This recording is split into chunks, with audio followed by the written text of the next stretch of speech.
Bueno, ya vamos a dar inicio al programa de la asignatura. Este sería el primer tema que vamos a tocar. Después de la presentación inicial de la asignatura. Vamos a compartir acá. Compartir pantalla.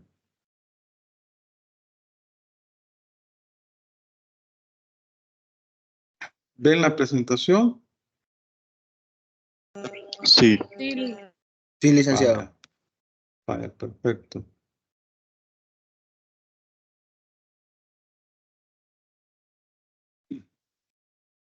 Comenzamos con la unidad 1, nociones básicas de los contratos. Somos la sección 1, el grupo 1 somos. Miércoles, sábado, 6:30 a 8 AM. Vamos a platicar este día sobre las obligaciones y de los contratos. Eso está regulado de los artículos 1308 al 1340 del Código Civil. Permítanme acá, quiero ver algo.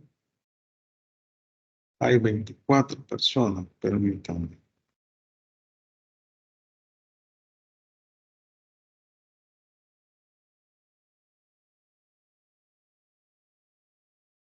Hay 25, 26 dice, pero a mí me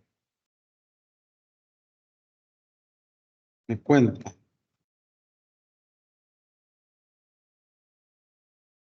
Vaya, vamos a iniciar así en términos generales, platicando sobre lo que es el derecho civil. Este es un tema de Civil 1, ¿verdad? La ubicación del derecho civil. ¿En qué rama la ubican ustedes del derecho al derecho civil? ¿Dónde lo podemos ubicar? Derecho privado, licenciado. El derecho privado. ¿Y qué regula el derecho privado? Relaciones entre particulares. Relaciones entre particulares. Pleitos, disputas que se puedan dar entre sujetos particulares, ya sean personas naturales o personas jurídicas. De ahí partimos. Entonces aquí estamos en una rama del derecho privada. Ese es, digamos, el primer elemento que debemos de rescatar. Aquí pueden ver ustedes un concepto.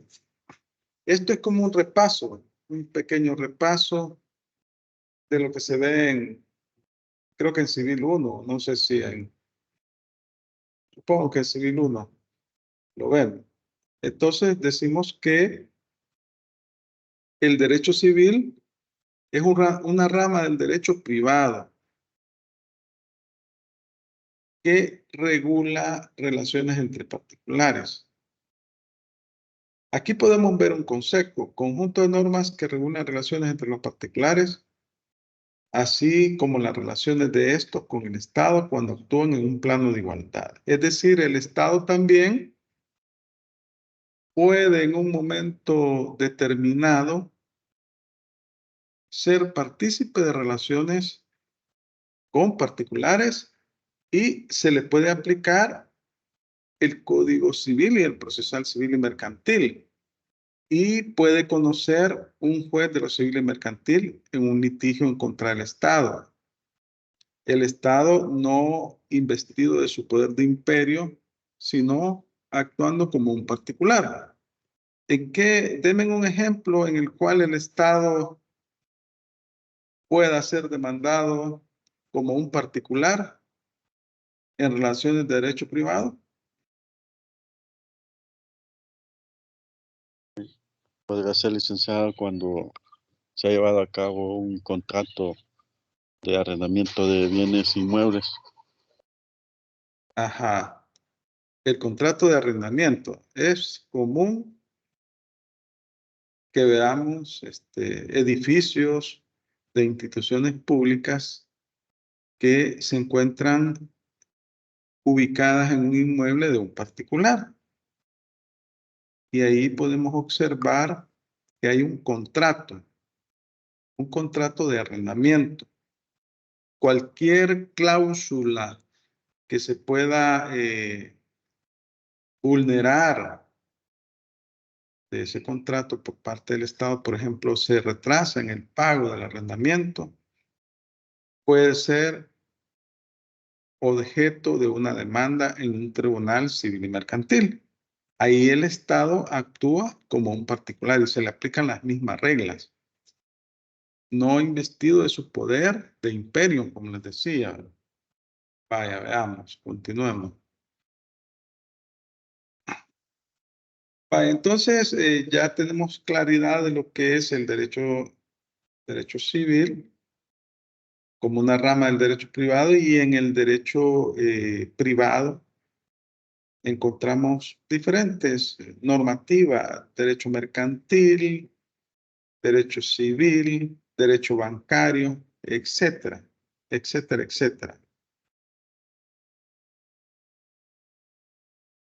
Como el objeto del estudio de esta materia son los contratos, y los contratos conllevan obligaciones. Básicamente, un contrato es una obligación que se da entre dos partes, entre los contratantes.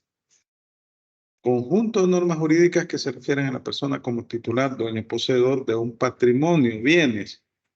Puede contraer obligaciones y realizar contratos. Digamos que ese es el enfoque que le damos a esta materia. El ciclo pasado, ustedes llevaron la materia de Derecho Civil 2, obligaciones. Ahí hablábamos de las fuentes de las obligaciones. Y una de las fuentes de las obligaciones son los contratos. Ahora, el enfoque es contractual. Y cuando hablamos de contrato, hablamos de dos sujetos que adquieren obligaciones, que recíprocamente se obligan. Y cuando hablamos de ese tipo de sujetos, bueno, los contratos en sí llevan implícito relaciones patrimoniales entre los sujetos. ¿Quién me podría decir qué entiende por patrimonio? ¿Qué es el patrimonio?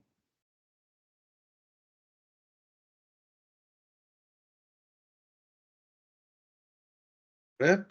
Son las posesiones que como persona tenemos. Digamos, podría ser mi casa, mi vehículo. Ajá, conjunto de bienes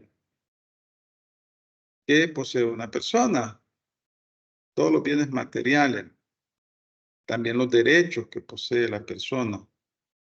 Si es accionista en una sociedad, tiene dividendo, entonces posee acciones. Los derechos de propiedad intelectual, los derechos de autor, esos son derechos. Pero el patrimonio también está conformado por obligaciones. Son todas las deudas que tiene una persona. Entonces, el patrimonio es igual al activo menos el pasivo igual patrimonio. Es la ecuación, una ecuación contable. Activo, todos los bienes y derechos que posee la persona. Pasivos son todas las obligaciones. Entonces, el patrimonio es el neto. Activo menos pasivo es patrimonio. Lo que se denomina también capital contable. Entonces, vemos que el patrimonio no solo son los bienes, sino también son las obligaciones que posee una persona.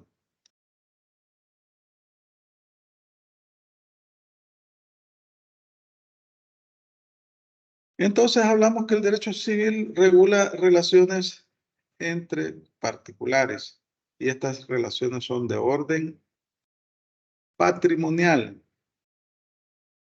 y moral. Y eso de moral, ¿a qué nos referimos cuando hablamos de orden moral?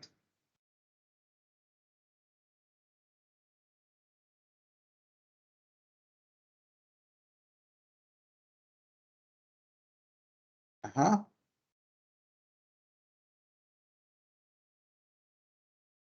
orden moral. ¿A qué nos referimos?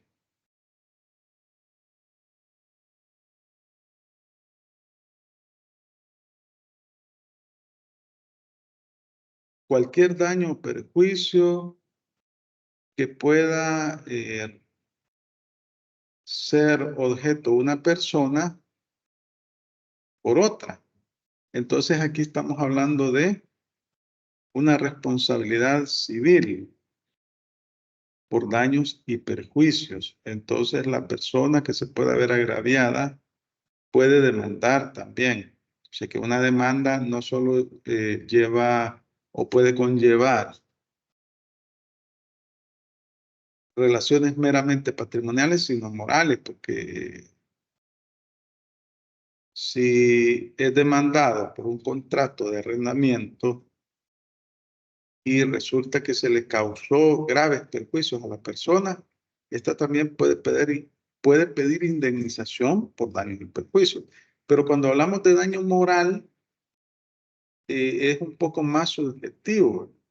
Aquí estamos hablando de daños psicológicos, daños que no son medibles en términos patrimoniales, pero que pueden darse como consecuencia de un litigio o de un daño que pueda causar un tercero, un particular a otra persona.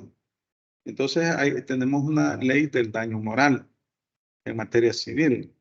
En materia administrativa, pues todas las demandas que puedan presentarse en contra del Estado que sean a consecuencia de la actuación de sus funcionarios, eso se llama responsabilidad patrimonial. Y la responsabilidad patrimonial puede ser también por daño moral y eso, en esos casos, la competencia exclusiva es de los tribunales administrativos. Pero cuando son particulares, es los tribunales civiles y mercantiles.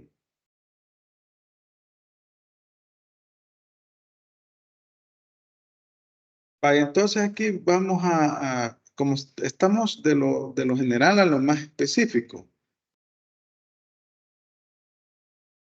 ¿Qué es persona?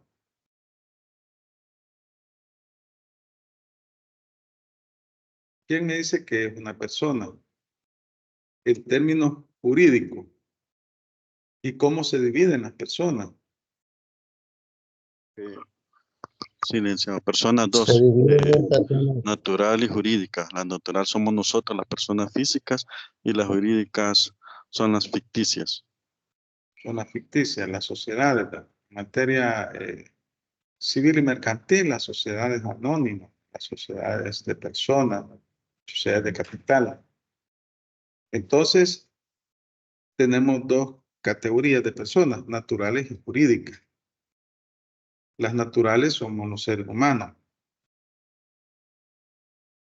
¿Cuál es? Vaya, la partida de nacimiento es el documento que da o que prueba la existencia física de la persona. Nace un bebé, lo van a inscribir al registro. Aquí en nuestro país, pues hay niños que, sobre todo en el interior del país, que nunca lo fueron a inscribir al registro. Esa persona existe materialmente, pero legalmente no existe. Ahora, claro, hoy con la ley Crecer Juntos, con la ley del nombre y la Constitución, pues toda persona tiene derecho a que se le inscriba en el registro natural de las personas jurídicas, perdón, en el registro nacional de las personas naturales y que se le dé un nombre. Hoy es menos que se den ese tipo de situaciones, antes era más común. Vaya, esas son las personas naturales y las personas jurídicas son las sociedades. ¿Cuál es la partida de nacimiento de las personas jurídicas? ¿Será la matrícula de comercio? Discúlpele. La matrícula de comercio, veamos. ¿Qué opinan los demás? La escritura de constitución. Cuando se La escri- registra en el Ajá. NSR. Vaya, CNR, perdón.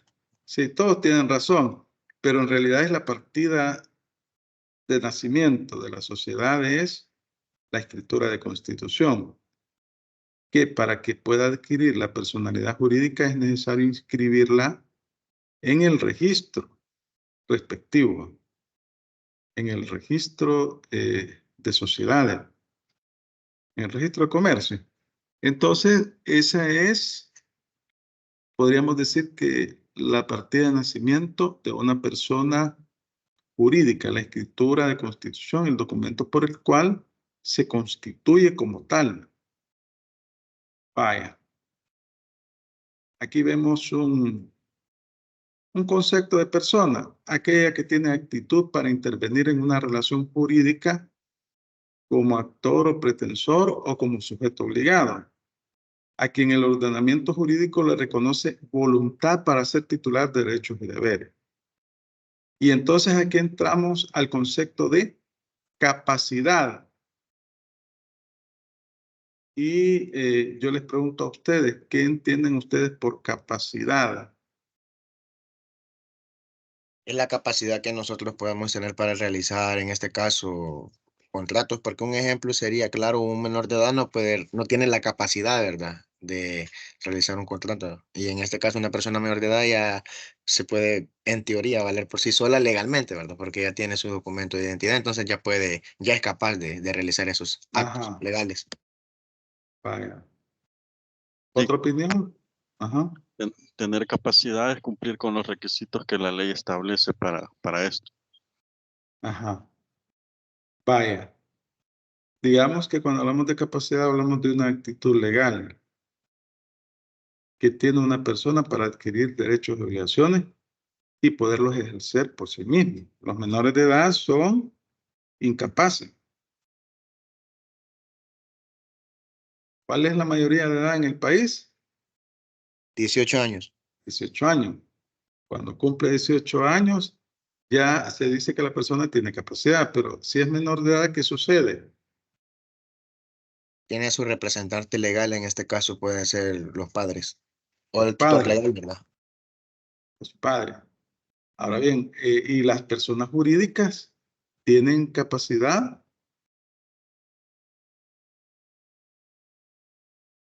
A No, través de su representante legal. siempre Ajá. tiene que contar con representante. Es un representante legal, ¿verdad? El que ejerce, el que representa a la sociedad. Y normalmente el representante legal es miembro de la junta directiva, la junta de socios o accionistas, va a depender del tipo de sociedad. Vaya, vamos a ver acá. Aquí tenemos el concepto de patrimonio, conjunto de bienes de una persona, naturaleza jurídica, su valor económico. Aquí son bienes y derechos. Aquí vemos un ejemplo. Bienes, derechos y obligaciones. Porque cuando usted hereda bienes de una persona, imagínense que fallece un ser querido y le hereda todo su patrimonio. Entonces, si usted acepta la herencia, acepta también las obligaciones. Es decir, usted va a suceder a esa persona en sus bienes, derechos y obligaciones. Y si tiene deudas, los deudores a usted le van a cobrar una vez que aceptó la herencia. Entonces, el patrimonio no solo está conformado por bienes, también derechos y obligaciones.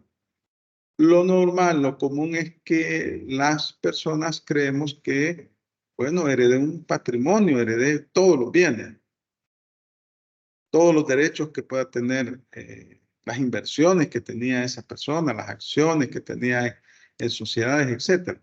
Pero también las obligaciones. O sea, usted hereda un patrimonio que está conformado por activos, pasivos y obligaciones. Vaya, obligación. Veamos, hablemos de obligación. Eso lo vieron en el ciclo pasado. ¿Qué es una obligación?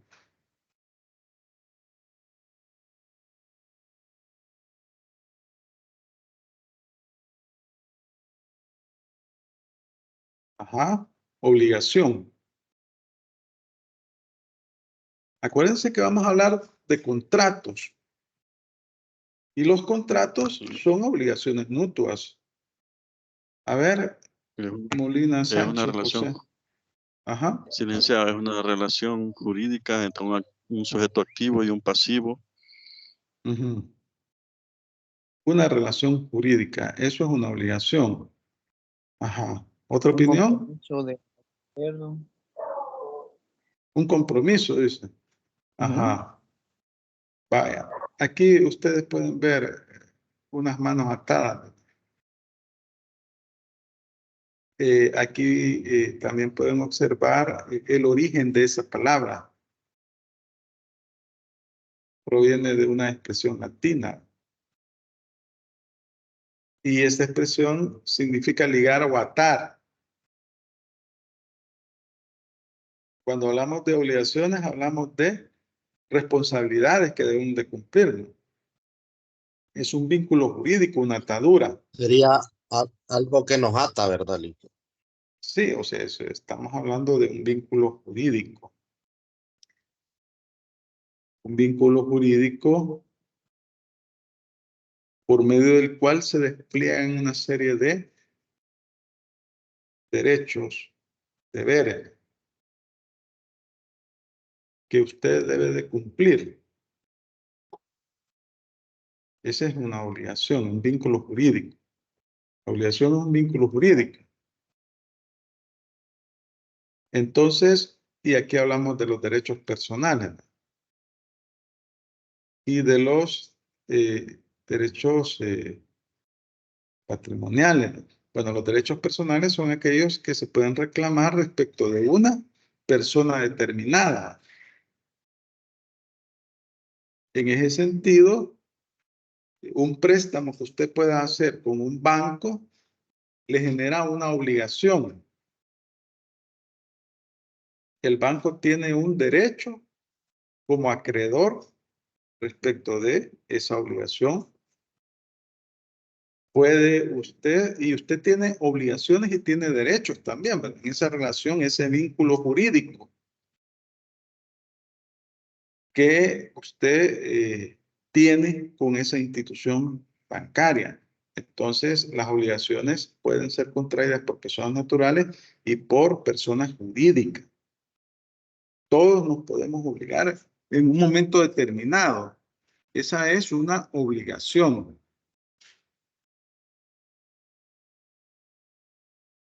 Vaya, entonces se recuerdan que en el ciclo anterior, cuando hablábamos de las obligaciones, decíamos cuál es el origen de las obligaciones.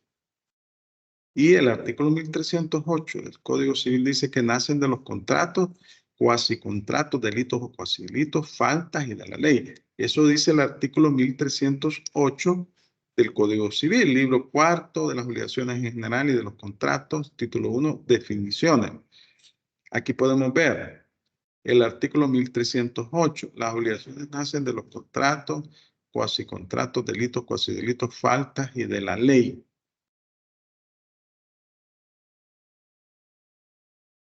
Entonces, los contratos, que es lo que vamos a ver durante todo el ciclo, son obligaciones.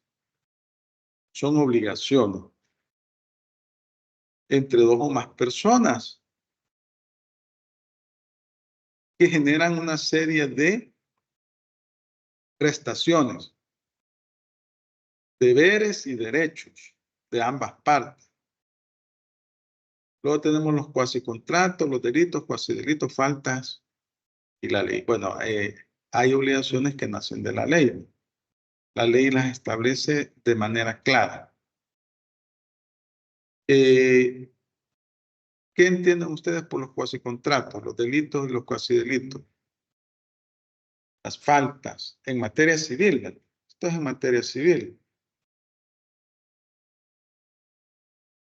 A ver.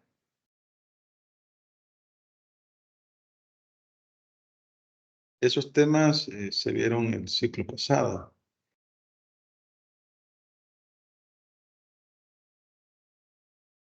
¿Qué es un cuasi contrato?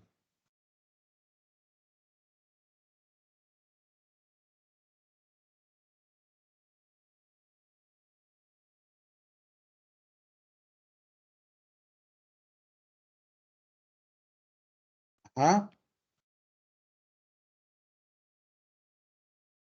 Ya tengo 42 personas, 41. Si me resto yo.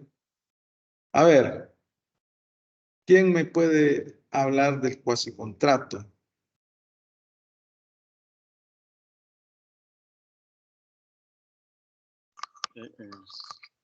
Es un hecho voluntario donde como personas nos obligamos a un acto lícito y este produce obligaciones.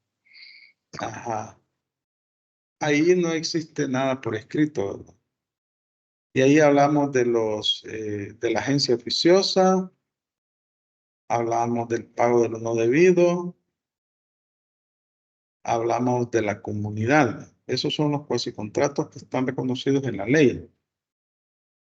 Luego tenemos los delitos y cuasi delitos, ¿no? Los delitos conllevan a la intención. Estamos hablando no en materia penal, en materia civil, ¿no? Aquí existe dolo, mala intención. Los cuasi delitos, no, aquí no hay dolo, no hay mala intención, pero sí hay un daño que se le ha causado a la persona. Las faltas, pues, aquí son delitos menores, ¿no? Son delitos menores. Sí se da el dolo y la culpa en una falta, pero por el monto o el valor de esta se considera una falta. Y la ley establece también obligaciones determinadas. Entonces, vemos que cuando hablamos de obligaciones, hablamos de un vínculo jurídico al que se someten las personas a dar, hacer o no hacer algo. Es un vínculo jurídico.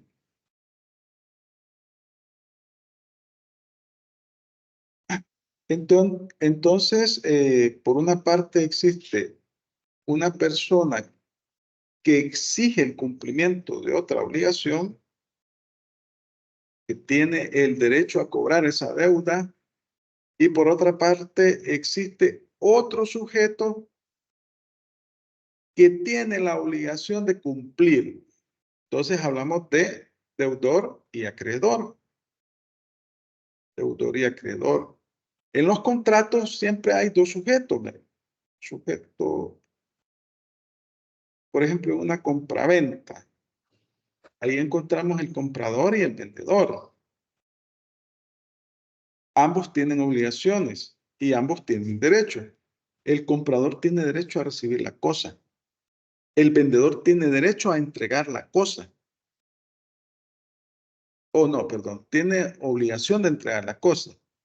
Sí. El comprador tiene el derecho de recibir la cosa. El vendedor tiene la obligación de entregar la cosa, pero tiene el derecho de recibir el pago. Tiene el derecho de recibir el pago. Y el comprador tiene la obligación de efectuar el pago. Ese es un contrato. Vaya, vamos a ver. Luego también aquí vemos, vamos de lo general a lo específico. Aquí podemos observar el concepto de acto jurídico. Acto jurídico. ¿Qué me pueden decir ustedes de un acto jurídico? ¿Qué es un acto jurídico?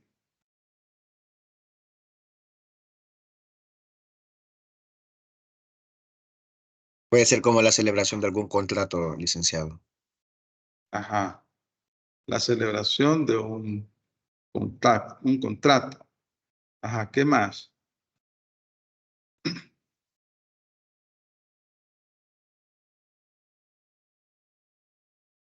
¿Qué más conlleva un acto jurídico?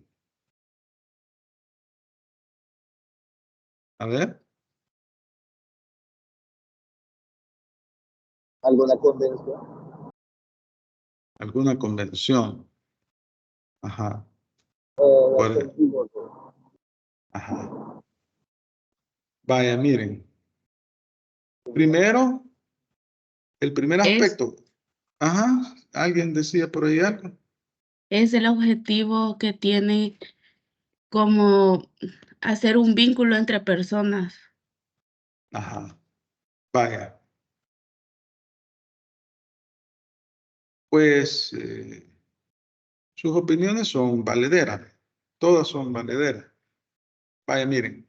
Acá, cuando hablamos de acto jurídico, en primer lugar debemos de pensar en una manifestación de la voluntad. Es decir, la persona voluntariamente lo realiza.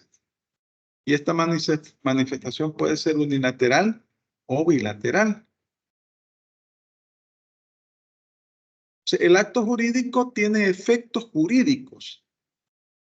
Tiene efectos jurídicos.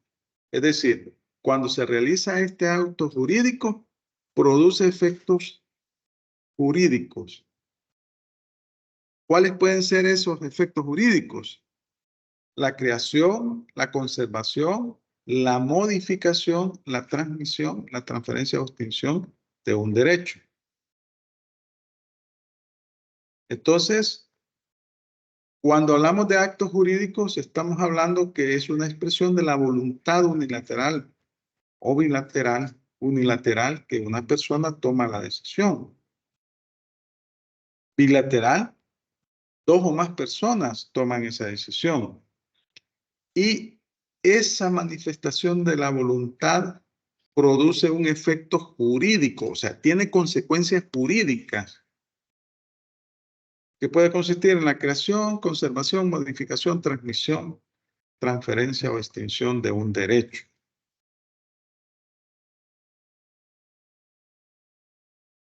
Cuando se inscribe una persona en el registro, se inscribe, se le saca la partida de nacimiento, ahí se está creando un derecho. Hay otros actos que conllevan la conservación de ese derecho, algunas medidas que se puedan tomar para garantizar la prestación del mismo, la modificación de un derecho, por ejemplo, una persona se casa con otra, ahí existe el vínculo del matrimonio, cambia su estado civil. La transmisión puede darse el caso de la herencia. Yo transmito mi patrimonio a uno de mis hijos, a un familiar. Transmisión, transferencia, la extinción de un derecho, etcétera. Y bueno, aquí tenemos ejemplos. La tradición, la compraventa, el testamento, el pago, la repudiación de una herencia. Es decir, que usted le heredan. Hay un testamento y en ese testamento el causante, o sea, la persona que falleció, le hereda su patrimonio. Pero usted toma la decisión de repudiar esa herencia. Repudia esa herencia porque las deudas son superiores a los bienes que va a recibir, ¿verdad? La ocupación, etcétera. ¿Qué es la tradición? Veamos, porque si vamos a hablar de compraventa, tenemos que, en primer lugar, hablar de tradición. ¿Qué es la tradición?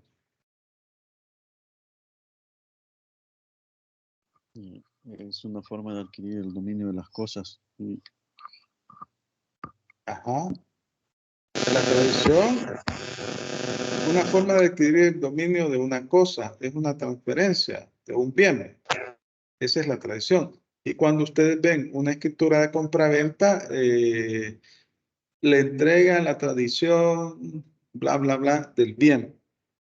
Si no le da la tradición, no le está entregando el bien. Entonces, cuando hablamos de actos jurídicos, estamos hablando de un hecho voluntario. O sea, existe el consentimiento de la persona libre de manera voluntaria y se ejecuta con el fin de obtener un efecto jurídico. En caso de una compraventa, ¿cuáles son los efectos jurídicos que ustedes pueden identificar en una compraventa?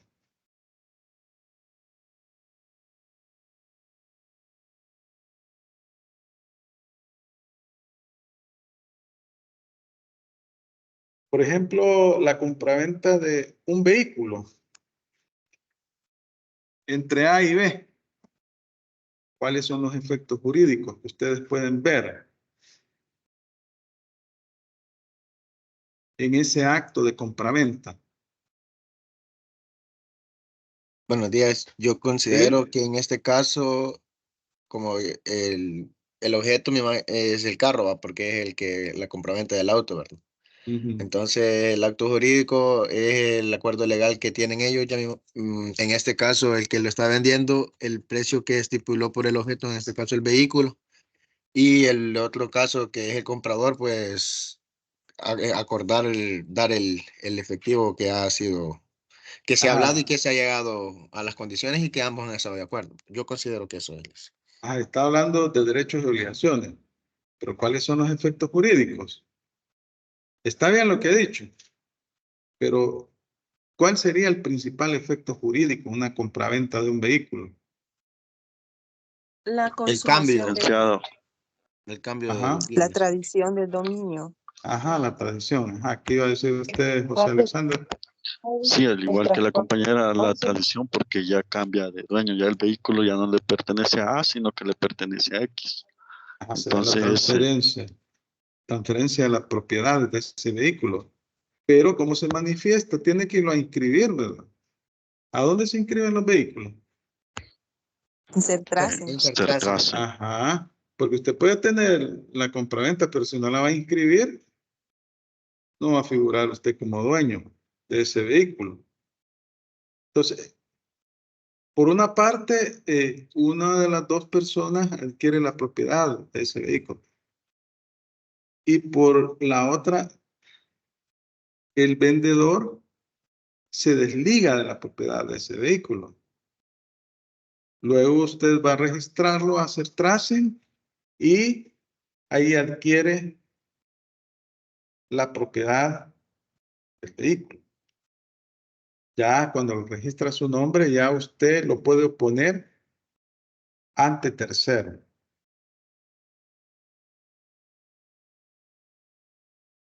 Bueno, tenemos actos jurídicos unilaterales y tenemos actos jurídicos bilaterales. Unilaterales y bilaterales.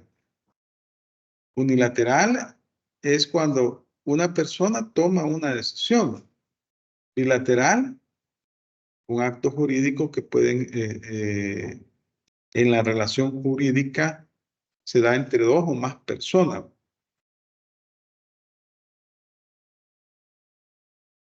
Y pues aquí vemos, aquí podemos ver un concepto.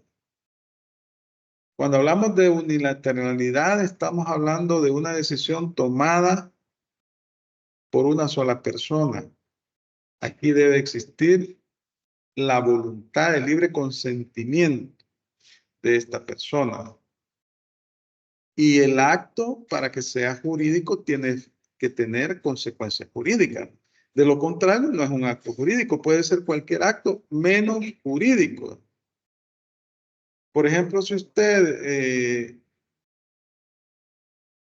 está estacionado su vehículo en un parqueo, lo enciende y lo traslada a otro parqueo, ese es un acto, de por sí es un acto, pero no es jurídico, porque no tiene consecuencias jurídicas.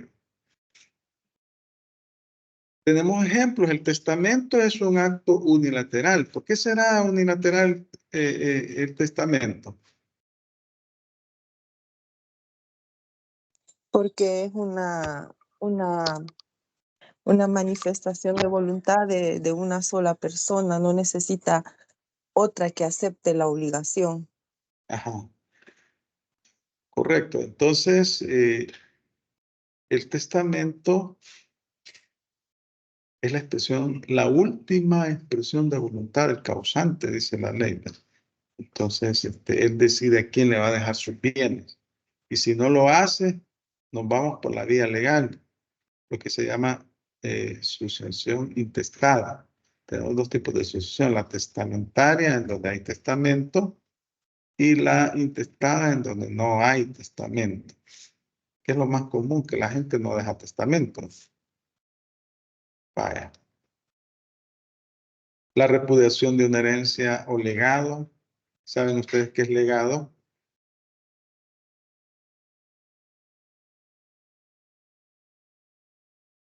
¿Han escuchado esa expresión jurídica? Legado. Sí, Ajá. ¿Qué es? los legados son las designaciones que deja el causante de los bienes que posee. Por ejemplo, dejándole a X persona un inmueble, a X persona otro inmueble. Es ya la designación que ha dejado para el momento de su muerte. Ajá. ¿Alguien habla más por ahí? Bueno, cuando hablamos de legado, tenemos dos tipos de asignaciones. A título universal y a título singular. Cuando el causante, la persona que fue, hereda todo su patrimonio a una o más personas a título universal, pero al mismo tiempo puede legar una cosa determinada, ese es un legado. Le puede heredar, puede decir en el testamento, el vehículo marca tal le queda a Juan, o la casa tal le queda a Juan. Del conjunto de bienes que él tiene, decidió asignarle un bien específico a determinada persona. Eso es un legado. Entonces, tenemos acá otros ejemplos, la ocupación, el reconocimiento de un hijo, es un acto unilateral también, ¿no? El recurso judicial que interrumpe una prescripción. Acá la prescripción es un modo de adquirir derechos y obligaciones o de extinguir las obligaciones. No, bueno, tenemos la prescripción adquisitiva, un modo de adquirir los bienes. Y tenemos la prescripción extintiva, un modo de extinguir las obligaciones por el mero transcurso del tiempo. Y la prescripción se puede interrumpir según la ley.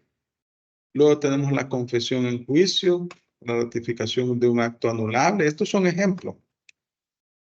O del ejecutado por un mandatario extralimitando sus facultades. El mandatario se rige por el contrato de mandato. Ahí es donde se describen sus derechos y obligaciones. Y entonces, en el contrato de mandato, ahí se regula por escrito cuáles son sus obligaciones, cuáles son sus derechos.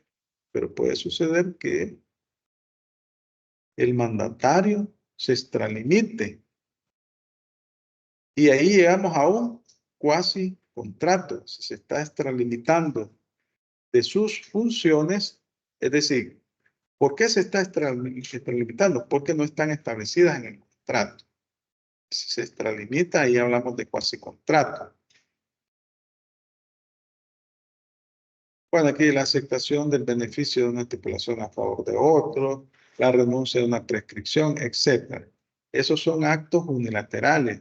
Su característica es que una persona de manera voluntaria toma una decisión que tiene efectos jurídicos. Y aquí tenemos una clasificación. Esto lo podemos clasificar en simples y colectivos. Los simples emanan de una sola persona. Y ahí tenemos ejemplos como el testamento y los que acabamos de mencionar. Los colectivos, aquí es una decisión,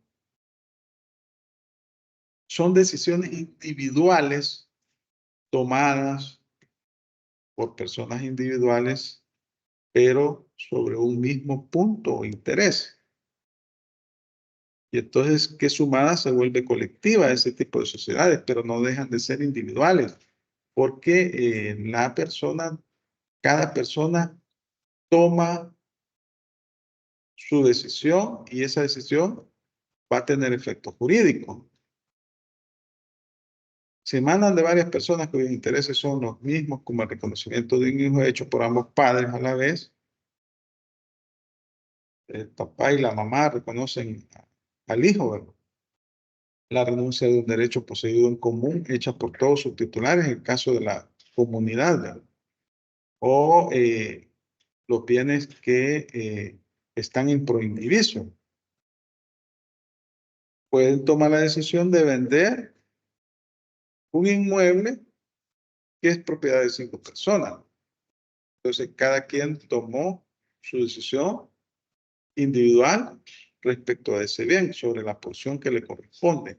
Pero es un acto unilateral colectivo. Afecta a 2 o más personas, pero no deja de ser un acto individual.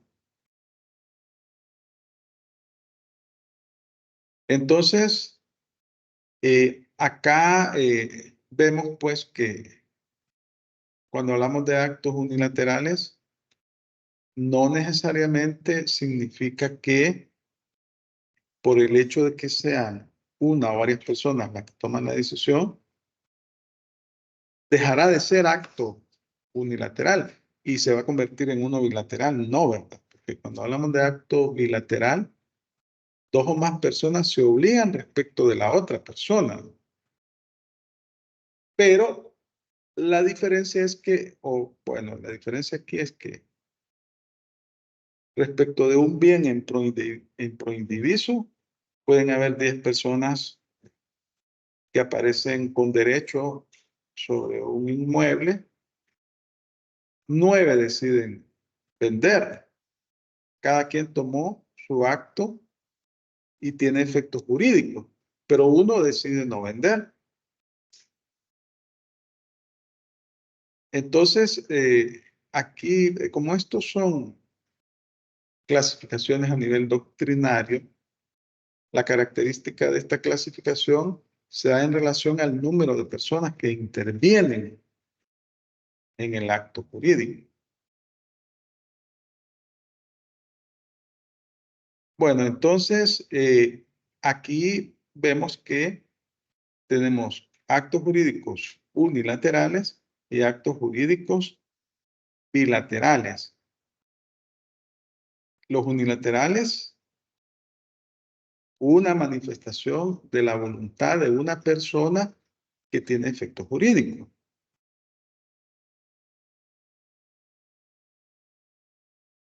Los bilaterales, una manifestación de 2 o más personas que tienen efecto jurídico.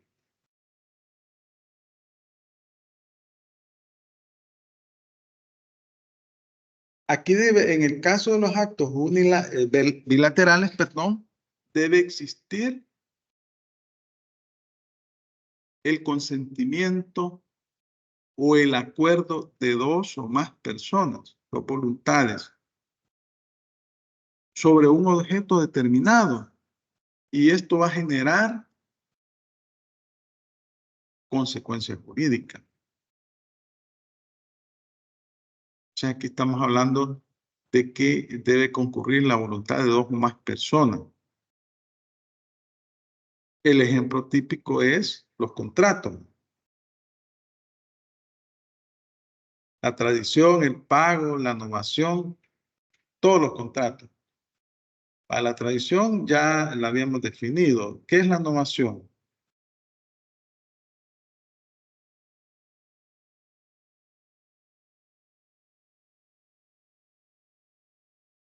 ¿Qué entendemos por novación?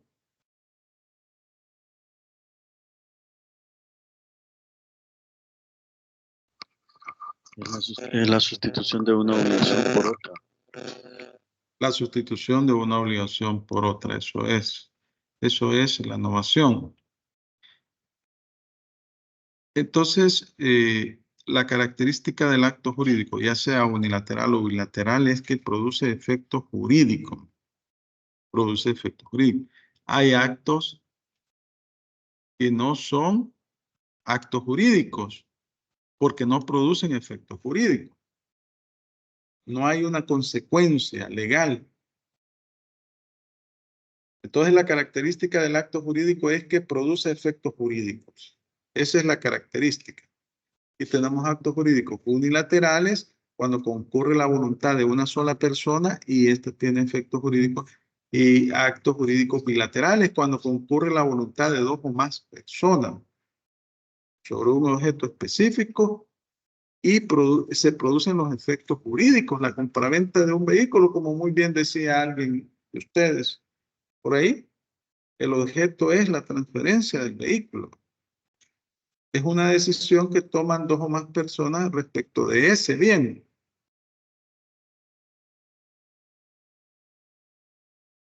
Vaya, entonces vamos a otro concepto, la convención. Primero hablamos de actos jurídicos, que son unilaterales y bilaterales, y que tienen consecuencias jurídicas. Luego hablamos de la convención. Es la manifestación bilateral de voluntad. Fíjense, bilateral. Ojo con eso, bilateral. Significa de dos o más personas.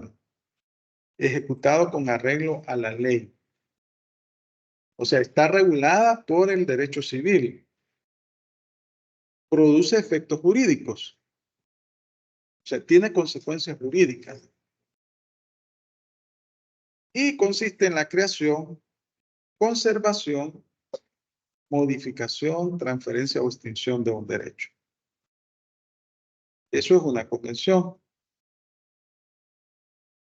La característica, manifestación bilateral de voluntad, que se ejecuta con arreglo a la ley y que produce efectos jurídicos. Y estos efectos jurídicos pueden ser la creación, la conservación, la modificación, transferencia o extinción de un derecho. Estamos hablando de un acuerdo de voluntades de dos o más personas con el fin de producir algún efecto jurídico. Esa es la convención. Creo que es un concepto que ustedes ya lo conocen. Ya lo conocen.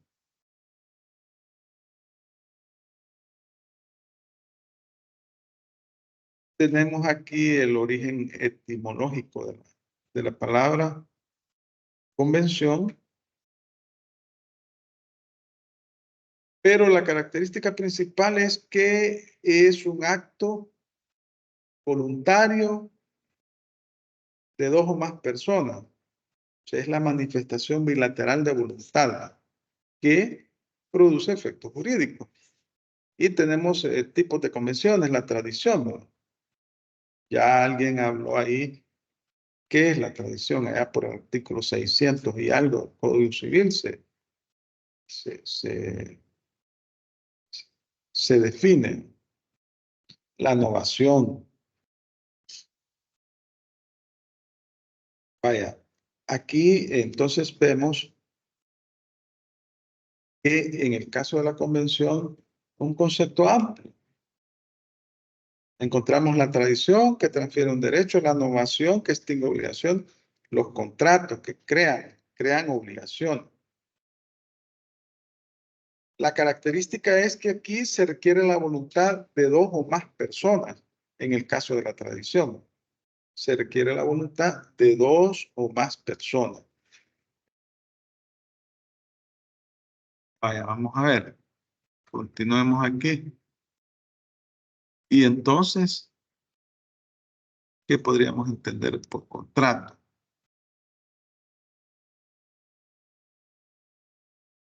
Contrato. ¿Qué entienden ustedes por contrato? Ya definimos el concepto de convención. Una manifestación bilateral de voluntades que puede producir efectos jurídicos. La pregunta ahora es, ¿qué entenderían ustedes por un contrato?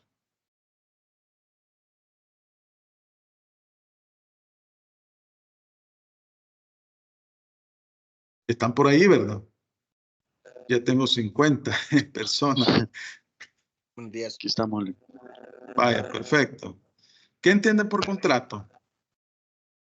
Bueno, dejando aparte el 1308 del Código Civil, pues lo considero que es un negocio jurídico bilateral en el cual dos o más personas, como bien lo hemos visto, expresan su consentimiento de una forma que es permitida por la ley.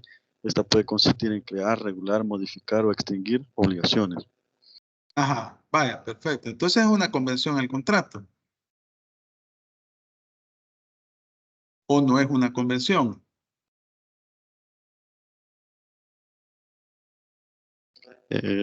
Sí puede ser, porque como es entre dos o más personas, pueden ser varias Ajá. personas. Ajá. Yo considero, licenciado, que Ajá, puede ser sí. así como dice el compañero que sí, en otros casos que no, porque hay diferentes tipos de contratos, ¿verdad? Hay contratos de arrendamiento, de compraventa, de trabajo, ¿verdad? Entonces, pueden ser de que algunos contratos sí entren en esa, ¿va? Pero también otros puede ser de que no sean convenios. Ajá. A ver, ¿quién más? Sí, ahí que Los alguien. contratos Ajá. son los instrumentos. Los Ajá. contratos son los instrumentos donde se plasman las obligaciones. Ajá. Las Ajá. convenciones son como, así como pactos entre personas, y en cambio los contratos ya son actos jurídicos. Ajá. La convención es un acto jurídico. Porque sí, porque generan obligaciones. Es lo que mencionaba la definición de la convención. Ajá. Vaya. La convención ya dijimos que es un acto jurídico, que tiene efectos jurídicos, que crea obligaciones, bueno, puede crear la creación, puede crear, puede modificar, puede extinguir. Ahora bien, el contrato es una convención. El contrato es una convención, pero crea obligaciones. Fíjense que la convención no necesariamente puede crear obligaciones. Un ejemplo de una convención que no crea obligaciones produce efectos jurídicos, pero no crea obligaciones. En cambio, el contrato crea obligaciones, eso es la manifestación de voluntad de dos o más personas, un acuerdo de voluntades que genera derechos y obligaciones. O sea, el contrato es generador de obligaciones, genera obligación. En cambio, la convención es más amplia que el contrato, porque dentro de la convención podemos encontrar los contratos. Entonces, un ejemplo de una convención que no genera obligaciones, ¿cuál sería?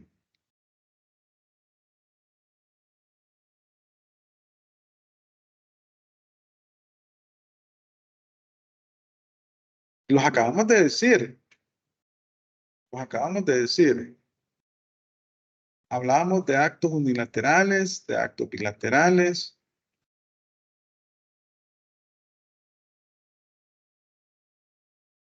Por ejemplo,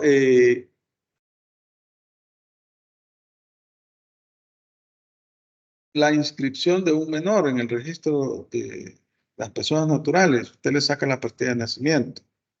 Ahí se genera un vínculo jurídico. pero no existe, no se genera una obligación. En el caso del testamento, el causante decide heredar todo su patrimonio a una persona determinada. Fallece. Ahí eso no genera una obligación. En cambio, Genera una voluntad. sí es una voluntad individual de una persona que tiene efecto jurídico. En cambio, en un contrato de compraventa, hay dos sujetos, comprador y vendedor, y ambos adquieren derechos y obligaciones. Entonces, la característica del contrato es que genera obligaciones. Vamos al artículo 1309. ¿Alguien que me lea el 1309, el artículo 1309? Contrato es una convención en virtud de la cual una o más personas se obligan para con otra u otras, o recíprocamente a dar, hacer o no hacer alguna cosa. Entonces, estamos hablando que el contrato es una convención. Pero la diferencia del contrato y la convención, ¿cuál es? ¿Cuál sería? Pues como usted bien lo acaba de decir, que el contrato genera obligación y la convención en algunos casos no. La convención puede o no generar obligaciones porque el contrato es convención. Pero ambos son... Depende de la voluntad de ambas personas. Sí, ambos producen efectos jurídicos. Esa es la clave, producen efectos jurídicos. Vaya, veamos acá. Aquí tenemos otro concepto, acto jurídico, porque genera la voluntad humana y está destinado a producir efectos jurídicos. Obviamente, ¿no? Es un acto jurídico, produce efectos jurídicos, pero es bilateral, porque acá son dos o más personas las que concurren con sus voluntades para realizar ese acto jurídico que va a tener efectos jurídicos. Entonces, es un acto bilateral o convención porque para generar se requiere el concurso de la voluntad de dos o más personas y es una clase especial de convención porque solo tiene por objeto crear obligaciones. Es la característica del contrato. Su objetivo es crear obligaciones. La convención es más amplia, ¿verdad? La convención no se reduce solo a crear obligaciones, es decir, produce efectos jurídicos, pero no necesariamente produce obligaciones, como muy bien lo dijeron ustedes. Pero el contrato produce obligaciones. Pero el contrato es una convención. Así lo dice la ley. Y aquí podemos ver, miren, algunas diferencias entre contrato y convención. La convención es el género. Consiste en crear, modificar y extinguir obligaciones. El contrato es la especie. Solo crea obligaciones. Ven ahí la primer diferencia. Fíjense que la convención crea, modifica o extingue obligaciones. El contrato crea obligaciones. Y ahí tenemos ejemplos. Miren, la transferencia de dominio es una convención. La contraescritura, el pago que extingue la obligación. Todos esos son ejemplos de convención. La inscripción de un niño en el registro también es convención. La elaboración de un testamento también es una convención. Entonces, el contrato crea obligaciones, un acuerdo de voluntades que genera obligaciones entre dos o más personas. Y también se generan derechos. Es un acuerdo de voluntades por medio del cual una persona se obliga por sí mismo o recíprocamente a una obligación, la cual recae sobre una prestación que consiste en dar, hacer o no hacer, y puede concretizarse en un hecho o conducta y cosa o objeto. Entonces, estas son, digamos, las diferencias entre lo que es un contrato y lo que es una convención. Es decir, la convención es el género. Significa que el contrato es convención. Pero la diferencia fundamental es que el contrato crea obligaciones. Únicamente. Ese es su objetivo principal, crear obligaciones.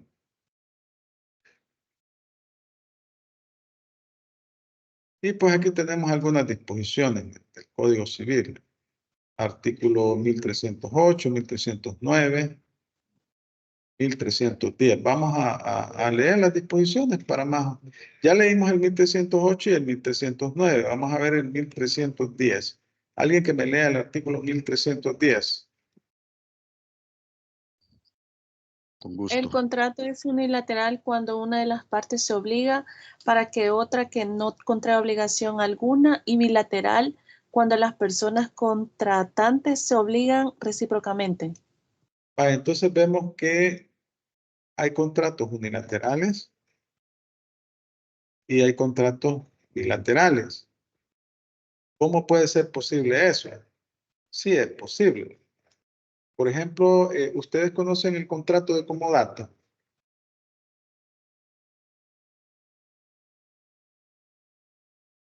Se Sí, llama, veamos qué me cuenta el contrato de comodato. el contrato de comodato es cuando una persona le da, por decirlo así, le otorga como una autorización a alguien para que habite o ocupe algo, pero a diferencia del contrato de arrendamiento, es una obligación que no produce, no produce, un ejemplo, que le paguen, sino que es a título gratuito. La persona, Se llama un préstamo de uso. Usted le puede dar en sí, comodato un vehículo por 5 años a una persona. Usted se obliga a entregar ese vehículo y la otra persona, su única obligación es entregarlo al final del plazo en las condiciones razonables considerando el uso. Entonces ese es un contrato unilateral. Y así hay otros ejemplos que vamos a ver más adelante. Vaya. Acto jurídico, declaración de voluntad de una o más personas destinadas a producir el efecto jurídico. Es el fin jurídico. Tenemos el contrato, es un acto jurídico bilateral que crea obligaciones de dar, hacer y no hacer.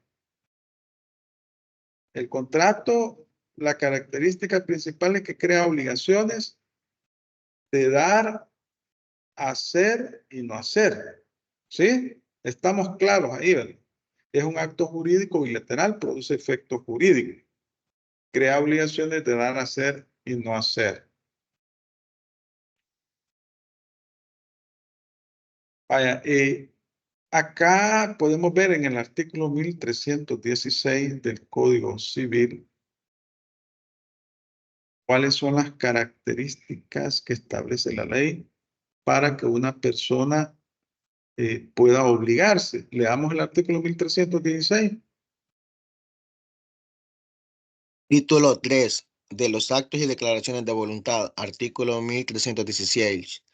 Para que una persona se obligue a otra por un acto o declaración de voluntad es necesario, ordinal 1, que sea legalmente capaz, ordinal 2, que consienta en dicho acto o declaración y su consentimiento no adolezca de vicio, ordinal 3, que recarga sobre un objeto lícito, ordinal 4, que tenga una causa lícita, y la capacidad legal de una persona consiste en poderse obligar por sí misma y si el ministerio o Y sin el autorización ministerio, de otra.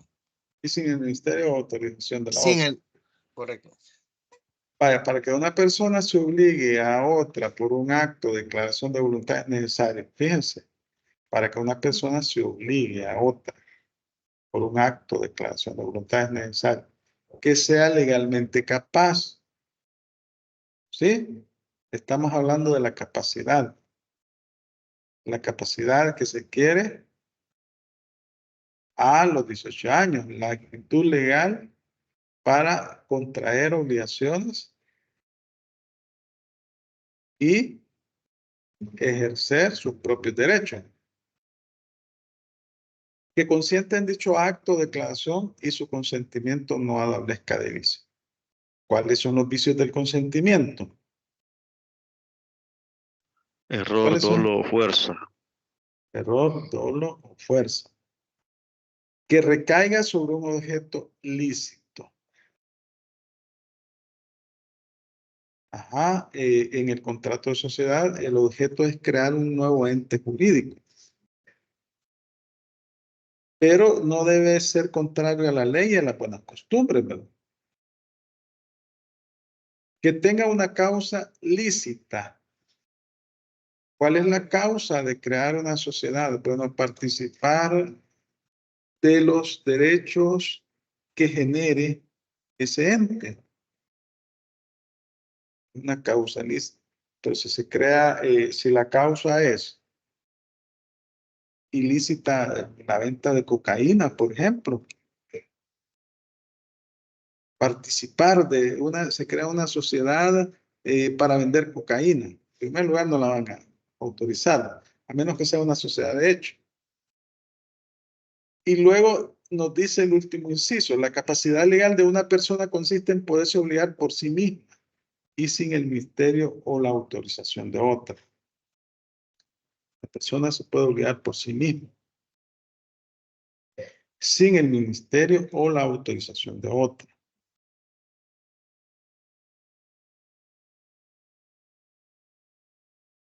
Vale, leamos el artículo 1317 y el 1318.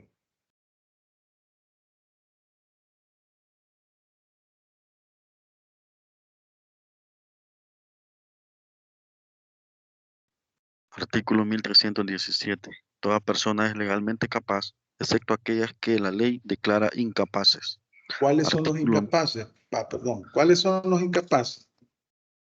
Los Los incapaces menores son de edad, Ajá. ¿Quién más? los interdictos, Ajá. Los dementes.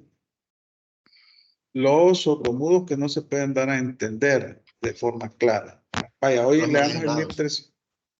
¿Cómo?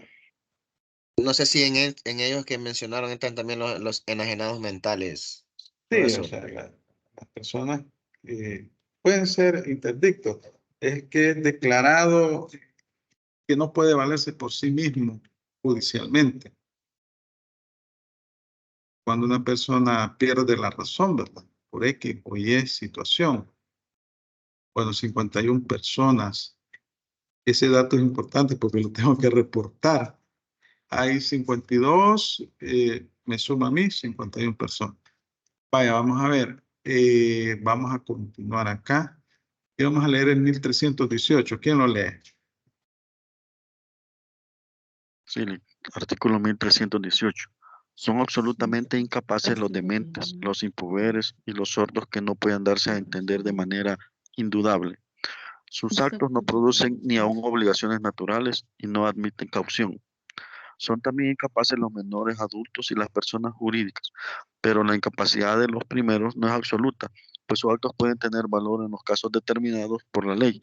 En cuanto a las personas jurídicas, se consideran absolutamente incapaces en el sentido de que sus actos no tendrán valor alguno si fuesen ejecutados en contravención a las reglas adoptadas para el gobierno de las mismas.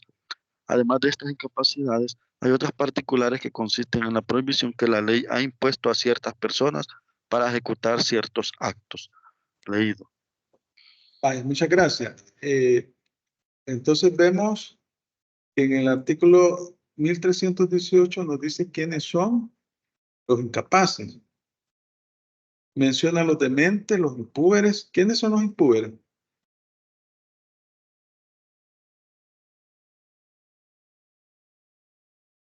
Los sordos que no pueden darse a entender de manera indudable. Los impúberes habla el Código Civil en los primeros artículos. Los menores que han cumplido 12 o 13 años de edad. Ahí los pueden buscar en los primeros artículos. Tal vez en lo que yo estoy hablando alguien me lo ubica en Código Civil. Luego tenemos incapaces, los menores adultos, las personas jurídicas. Las personas jurídicas, la ley dice que son incapaces. ¿Por qué? Porque no pueden valerse por sí mismas. Las personas jurídicas son personas ficticias. Entonces, los actos de estos entes son realizados por medio de su representante legal. Y de acuerdo a sus estatutos, tienen un gobierno, una junta directiva. Ellos toman decisiones. Entonces, y se hacen valer por medio de su representante legal. Artículo 26 del Código Civil. Léamelo, por favor. Llámese ¿Qué infante dice? llámese infante Ajá. todo el que no ha cumplido 7 años. Impuber, el varón que no ha cumplido 14 años y la mujer que no ha cumplido 12 años. Menor adulto, el que ha dejado de ser impuber, mayor de edad o simplemente mayor, el que ha cumplido 18 años. Y menor de edad o simplemente menor, el que no ha llegado a cumplirlos. Leído. Vaya, relaciónenlo con el artículo 1318. Ahí manchen su código donde dice impuber. Claro, esto ha tenido sus modificaciones con el tiempo. Acuérdense que el Código Civil es de allá por 1800. Entonces, hoy tuvimos la ley Lepina, hoy tenemos la ley Crecer Juntos. Entonces, ya esas leyes, esta ley ya establece ciertos derechos de los menores de edad, ¿verdad? Bueno, vamos a continuar acá. Requisitos de existencia de validez. Aquí ven un esquema de lo que es el artículo 1316, ¿verdad? Capaz, cumplido los 18 años. Y aquí está el artículo 26, ¿verdad? Que acaba de leer el compañero. Los requisitos de validez de los actos jurídicos de existencia. Debe existir el consentimiento, o sea, el acuerdo de voluntades, ¿verdad? Sin que exista ningún vicio. Estamos hablando para la celebración de un contrato. Debe existir la intención de las partes. La manifestación de esa intención es la voluntad, sin ningún tipo de restricción. No debe existir restricción de ningún tipo. El objeto debe ser lícito, es una compraventa. ¿Cuál es el objeto de la compraventa? La transferencia de un bien.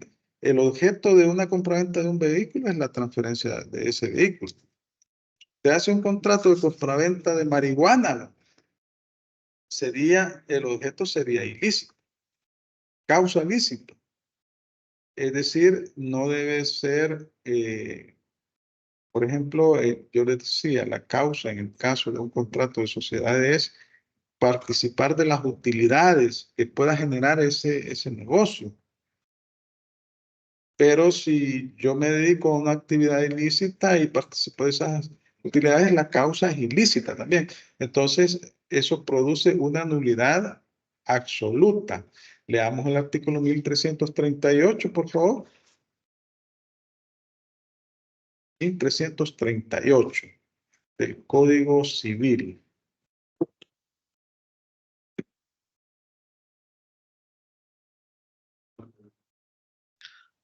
Artículo 1338.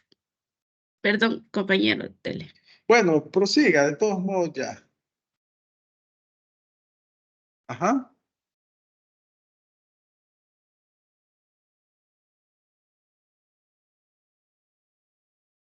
Léalo, señorita.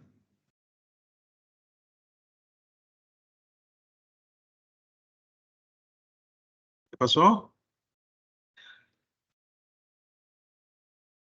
No puede haber obligación sin una causa real y lícita, pero no es necesario expresarla. La pura liberalidad o beneficencia es causa suficiente.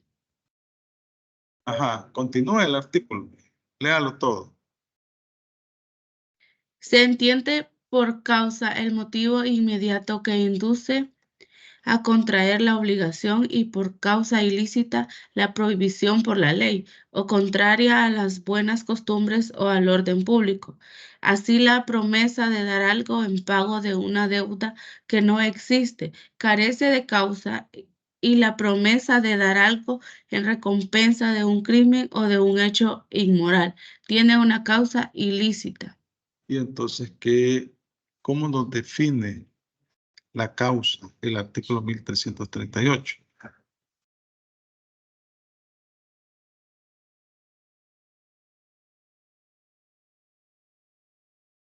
¿Cómo la define? El motivo inmediato que induce a contraer la obligación. Esa es la causa. Motivo inmediato que induce a contraer la obligación. Esa es la causa. Estamos ahí, ¿verdad? Sí, Vaya, miren, tenemos la capacidad.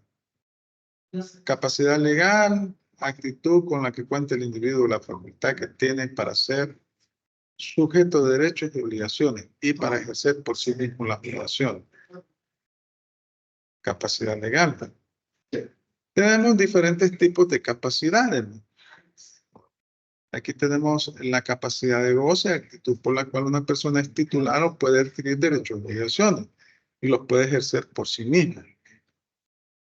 La capacidad de goce.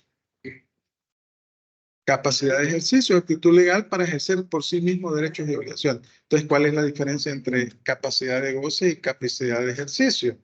Fíjense, capacidad de goce, actitud por la cual una persona es titular o puede adquirir derechos y obligaciones. Y la capacidad de ejercicio, actitud legal para ejercer por sí mismo derechos y obligaciones. ¿Cuál es la diferencia entre una y la otra?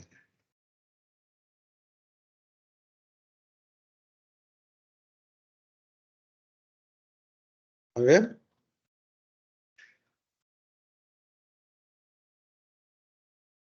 Que en la de goce puede Ajá. adquirir y en la otra debe adquirir. O sea, adquiere. Ajá. A ver, otra opinión.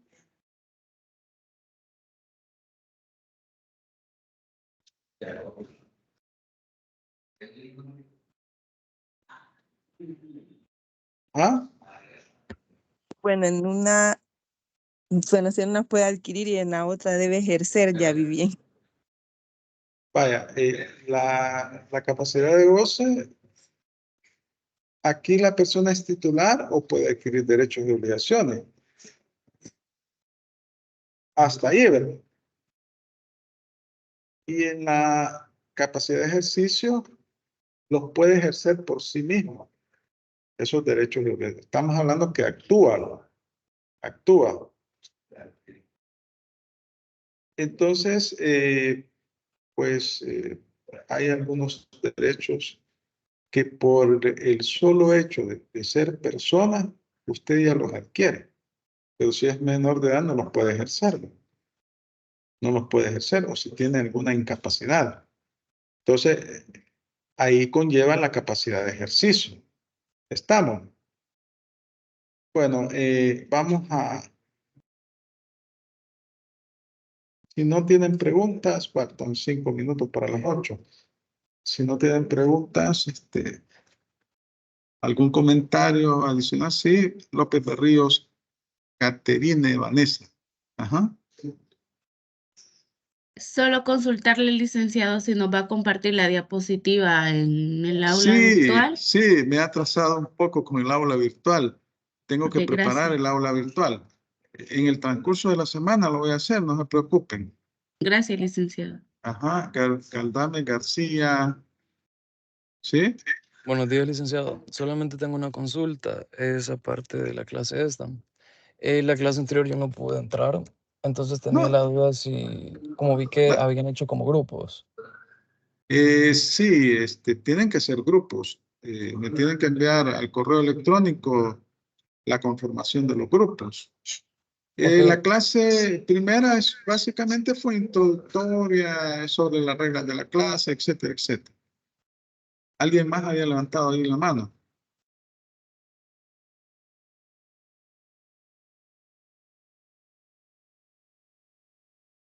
Gracias, Lick. Vaya, está bien. Tiene que conformar grupos de trabajo.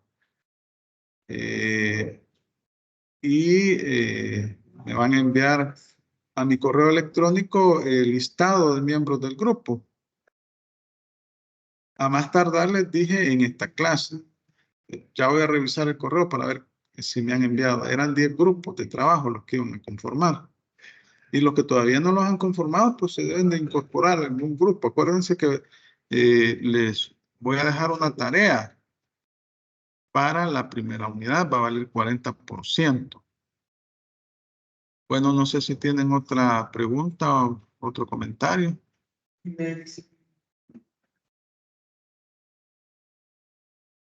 Buenos días, licenciado. ¿Le puedo enviar el listado del grupo en el transcurso de la mañana? Sí, hasta ahora tenían. Para que yo ya el sábado pueda ya saber cuántos grupos, los 10 grupos que tengo, cómo están integrados y dejarles la tarea. Ok, gracias. Bueno, entonces si no tienen más consultas, vamos a terminar la clase en este momento. Pasen un feliz día, bendiciones a todos y nos vemos el próximo sábado a la misma hora. Gracias. Bueno, gracias.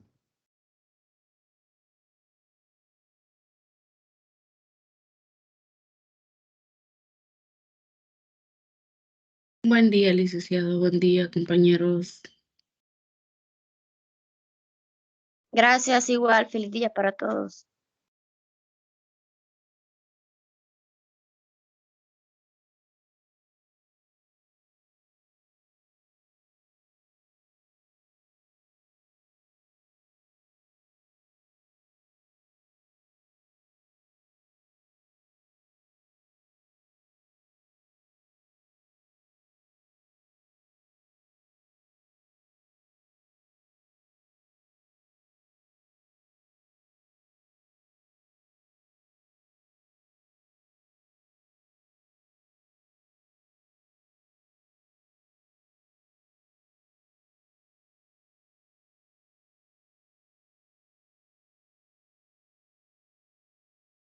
Buenos días, compañeros. ¿A alguien le hace falta para integrarse al grupo? Porque yo no estoy en el grupo, en algún grupo, porque no asistí a la primera clase.